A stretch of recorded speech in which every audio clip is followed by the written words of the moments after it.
Hello friends, మన వాళ్ళు palm oil గెల్లలు లేపడానికి కొంచెం ఇబ్బంది పడుతున్నారు ఫ్రెండ్స్. నేను చాలా వీడియోల్లో చూసిన అన్నట్టు, ఫేస్బుక్లో, యూట్యూబ్లో కొన్ని వీడియోలో చూసిన అన్నట్టు.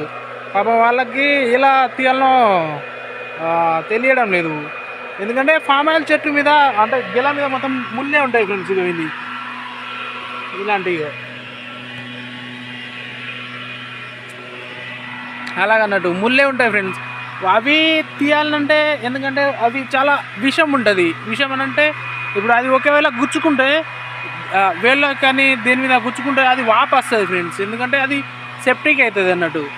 అలాగా అందుకని ఇక్కడ ఒక రాడ్ వాడతారు. ఇగో ఇది రాడు లోడింగ్ అంటారు దీన్ని. ఇలాంటిది ఇగో ముందర వచ్చగా ఈ రాడు ఇది యూజ్ చేస్తారు అన్నట్టు తీయడానికి. అలగగా ఇగో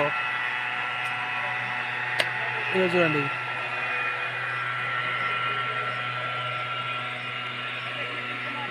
ఇట్లా పట్టుకోవాలి. ఇది కొచ్చగా ఉంది ముంగట. దీంతో ఇట్లా కోసి ఇట్లా వేస్తే అయిపోతుంది అన్నట్టు. కదం అల్గా వేస్తుంది. ఇగో అల్గా లేపుతుంది.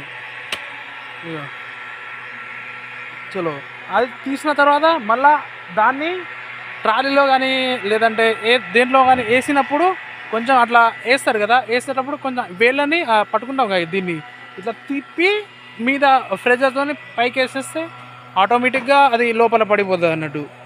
అలా ఫ్రెండ్స్, ఎందుకంటే దాని మీద ముళ్ళులు ఉంటాయి. అది చాలా డేంజర్ ఫ్రెండ్స్. ఫామ్ ఆయిల్ అనేది గెలలు కదా, అలాగన్నట్టు. ఇలాగన్నట్టు ఈ లోడింగ్ ఉంది కదా, దీన్ని ఇగో వేళ్ళ మీద పెట్టేసి ఇలా కొట్టేస్తారు. కొట్టేసి చలో ఇది ఈ వేలు ఇట్లా పెట్టి ఇలా లేపితే ఆటోమేటిక్గా లేచిపోతుంది అన్నట్టు కాయ. అలాగన్నట్టు ఇలా లేపి ఖతం. ఇది ఇట్లనే ఉండాలి. ఇది దీనికి ఇదే చేయి తిప్పాలన్నట్టు. ఇలా లేపేసి మళ్ళా ట్రాలీలో వేసేటప్పుడు ఇలా దీన్ని చేయి ఉంటుంది కదా, దీన్ని ఇట్లా చేసేస్తే ఆటోమేటిక్గా అయిపోతాయి ఫ్రెండ్స్. అలాగన్నట్టు ఇది రాడు చూడండి, 1 మీటర్ అంతే. 1 మీటర్ రాడుకు కొంచెం ముంగట ఇట్లా చేసేసి తర్వాత చేసుకోండి. ఇది అలా ఫ్రెండ్స్.